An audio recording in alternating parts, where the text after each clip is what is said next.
बिस्मिल्लाहिर्रहमानिर्रहीम, अस्सलाम वालेकुम। आपको खुश आमदीद। मैं हूं सलमान मिर्ज़ा और आप देख रहे हैं मेरा YouTube channel sum up with Salman Mirza. जनाब बहुत शुक्रिया, ये वीडियो देखने के लिए आपने वक्त निकाला है। मैं तहे दिल से आप सबका शुक्रिया अदा करता हूं और मेरी दुआ है कि आप जहां हों खैर वाफियत से हों, सेहतमंद हों और तंदुरुस्त हों। जनाब शादियानी बजाए जा रहे थे उन लोगों की जानिब से जो ये कह रहे थे कि मेहदी काज़मी साहब ने सुप्रीम कोर्ट में दायर दरख्वास्त वापस ली।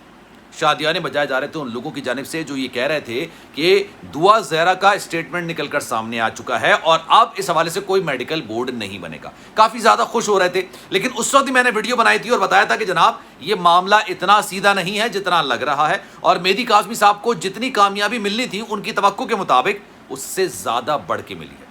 और अब आप मुझसे सवाल करेंगे कि क्या दुआ ज़हरा को वापस कराची मुंतकिल किया जा रहा है। आज इतवार का रोज़ है, 26 तारीख है जब मैं वीडियो बना रहा हूँ, तो जनाब आज के रोज़ मैं आपको ये बताता हूँ कि बिल्कुल दुआ ज़हरा को, ना सिर्फ दुआ ज़हरा को बल्कि ज़हीर अहमद को भी कराची मुंतकिल किया जा सकता है। और उसकी वजह क्या है ये भी मैं आपको बताता हूँ। साथ साथ जनाब एक खुफिया हाथ है जो निकल कर सामने आ रहा है। ये खुफिया हाथ किसका है? कौन दुआ ज़हरा केस में निकाह खां और गवाह को छुड़ाने की कोशिशें कर रहा है। पहले भी जब चलान में सारी चीज़ें निकल कर सामने आई तो अदालत की जानिब से कहा गया कि जनाब इनका तो कोई कसूर नहीं है, इनको रिहा कर दिया जाए, लेकिन फिर उनको दोबारा से अरेस्ट किया गया, गिरफ्तार किया गया और उनको अदालत में भी पेश किया गया। लेकिन एक खुफिया हाथ निकल कर सामने आया है जो ये चाह रहा है कि जनाब उन दोनों की भी रिहाई मुमकिन हो जाए। लेकिन क्यों, ऐसा क्या है, क्या मामलात है, क्या इश्यूज़ हैं, इस पर आज बात करेंगे। लेकिन आगे बढ़ने से पहले आपसे गुजारिश है, अगर आपने मेरा चैनल सब्सक्राइब नहीं किया सलमान मिर्ज़ा ऑफिशियल, मेरे यूट्यूब चैनल को सब्सक्राइब ज़रूर कीजिए, बेल आइकन ज़रूर दबाइए। जनाब जैसा कि मैंने आपको कल अपनी वीडियो बताया था, मेडिकल बोर्ड बनाने के लिए जो कि सबसे बड़ी लड़ाई थी जिसमें मेहदी काज़मी साहब को फतह मिली है, मेडिकल की वजह से ही तमाम फैसले हो रहे थे। सिंध हाई कोर्ट की जानिब से जो फैसला आया वो मेडिकल की बुनियाद पर आया कि भाई लड़की 17 साल की है, अपनी मर्जी से बयान दे रही है, तो अब वो जिसके साथ जाना चाहती है चली जाए। अगर वो ज़हीर अहमद के साथ जाना चाहती है तो सौ बिस्मिल्लाह, अपने घर वालों के साथ जाना चाहती है तब भी कोई ममानियत नहीं है, कोई इशू नहीं है, लेकिन जिसके साथ जाना चाहती है चली जाए।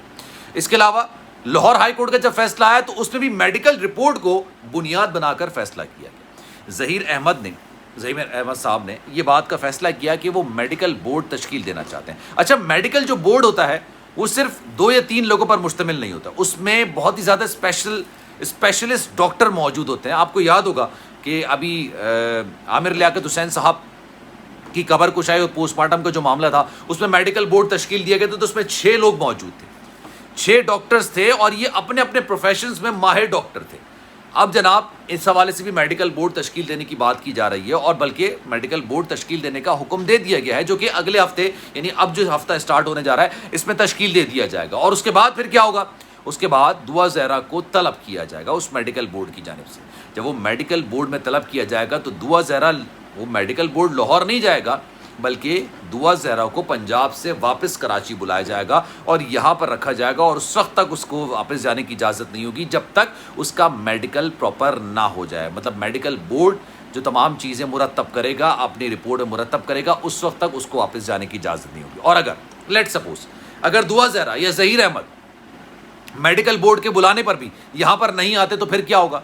फिर जनाब उनके नाकाबिले वारंट गिरफ्तारी जारी किए जाएंगे, उनको बाकायदा से गिरफ्तार किया जाएगा और गिरफ्तार करने के बाद उनको कराची मुंतकिल किया जाएगा, क्योंकि अदालत का फैसला है। अदालत ने एक फैसला दे दिया है कि जनाब मेडिकल बोर्ड तश्कील देना है तो आपने हर हाल में उनके साथ मावनत करनी है, उनके साथ आपने कोऑपरेट करना है। और अगर आप नहीं करेंगे तो जनाब जिस तरह से तलब किया जाता है अदालत की जानिब से, नोटिस लगता है, नोटिस पर भी आपकी जवाब नहीं आता है, उसके बाद अखबार में आता है, अखबार में नहीं आता है तो उसके बाद फिर आपके वारंट गिरफ्तारी जारी किए जाते हैं। तो जनाब अगले हफ्ते दुआ ज़हरा की कराची आमद मुतवक्के। एक खबर तो ये हो गई। दूसरी बड़ी खबर जनाब वो खुफिया हाथ कौन है जो तमाम मामलात में अपनी सहूलत कारी का किरदार अदा कर रहा है। जनाब गुज़िश्ता रोज़ जब समाअत हुई थी अदालत में तो एक हैरत अंगेज़ चीज़ देखने को मिली। जिब्रान नासिर साहब की जानिब से मुख्तलिफ़ किस्म के दलाइल दिए गए और उन दलाइल की जानिब से सिटी कोर्ट कराची को काफ़ी हद तक मुतमईन किया गया, जिसी के बाद मेडिकल बोर्ड तश्कील दिया गया और एक बड़ी कामयाबी मिली थी। लेकिन इस दौरान हुआ ये कि जब उन दोनों मुल्ज़िमान, एक निकाह खां और एक गवाह को जब अदालत में पेश किया गया, उस वक्त एक खातून लॉयर थी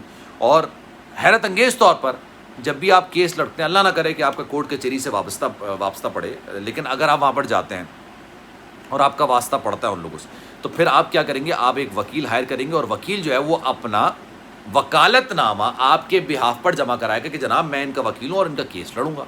यही होता है मामला, सिंपल है, सिंपल दिस। तो जनाब हुआ ये कि उन्होंने, जो खातून है, उन्होंने इन दोनों की जानिब से वकालत नामा भी जमा नहीं कराया था और ये दरख्वास्त बाकायदा दलाइल दिए कि इन दोनों को रिहा कर दिया जाए। और ये भी कहा गया कि इस केस के अंदर, सी क्लास के अंदर जितने भी 10 मुल्ज़िमान थे तब को सबको रिहा कर दिया गया है। तो जनाब इन दो पर कोई जुर्म भी साबित नहीं हुआ, कोई मामला भी साबित नहीं हुआ, तो फिर इनको रोकने की वजह क्या है, क्यों इनको रोका हुआ है, इनको भी रिहा किया जाए। अच्छा, जिब्रान नासिर साहब की जानिब से ये कहा गया कि जनाब अगर आपको इनकी जो है दरख्वास्त से ज़मानत जमा करानी है तो आप दरख्वास्त से ज़मानत नहीं है, हम उस हवाले से दलाइल दे देंगे और फिर अदालत को अगर सही लगेगा तो वो इनको रिहा कर देगी, नहीं उनको सही लगेगा तो मामला यहीं का ख़त्म हो जाएगा। लेकिन अगर आपको ज़मानत लेनी है, ज़मानत दिलवानी है, तो जनाब आपको बाकायदा से इसकी एप्लीकेशन मूव करनी पड़ेगी और जब तक आप एप्लीकेशन मूव नहीं करते तब तक ऐसे आप दलाइल नहीं दे सकते हैं।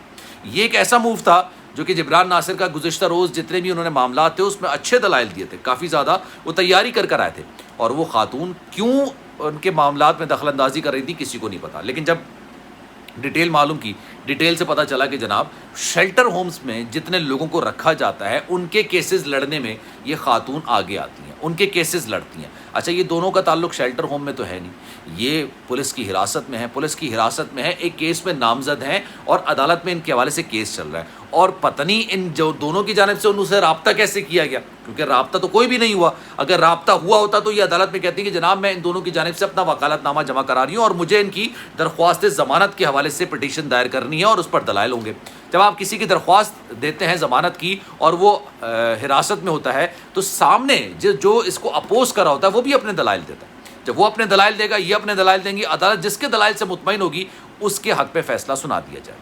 It is as simple as this. लेकिन ये मामला, अच्छा अब ये किसकी तरफ से आई, क्यों आई, कैसे आई, क्या इसमें भी ज़हीर गैंग मुलव्विस है, क्या ज़हीर गैंग ने इनको राब्ता करने के बाद कहा कि इन दोनों को तो रिहा कराएगा, इनके दोनों के मुंह से कोई ऐसी बात ना निकल जाए जो ये केस बहुत ज़्यादा कमज़ोर कर दे, क्योंकि इसकी इन्वेस्टिगेशन का बाकायदा से ऑर्डर दे दिया गया है, वर्डिक्ट दे दिया गया है, फैसला कर लिया गया है, हुक्म दे दिया गया है। तो अब इस केस के फैसले में इन दोनों का किरदार बहुत मायने खेज हो सकता है। तो जनाब लेट्स सी अगले हफ्ते में क्या होता है, क्या कुछ होता है 2000 केस के वाले से। लेकिन ये वीडियो कैसी लगी कमेंट सेक्शन में अपनी राय का इज़हार ज़रूर कीजिएगा। सलमान मिर्ज़ा को दीजिए इजाज़त, लेकिन जाने से पहले आपसे गुजारिश है, अगर आपने मेरा चैनल सब्सक्राइब नहीं किया सलमान मिर्ज़ा ऑफिशियल, मेरे यूट्यूब चैनल को सब्सक्राइब ज़रूर करें, बेल आइकन ज़रूर दबाएं। ख्याल रखिएगा अपना, ज़िंदगी रही, सेहत रही। इंशाअल्लाह अगली वीडियो में आपसे फिर मुलाकात होगी। अल्लाह हाफ़िज़।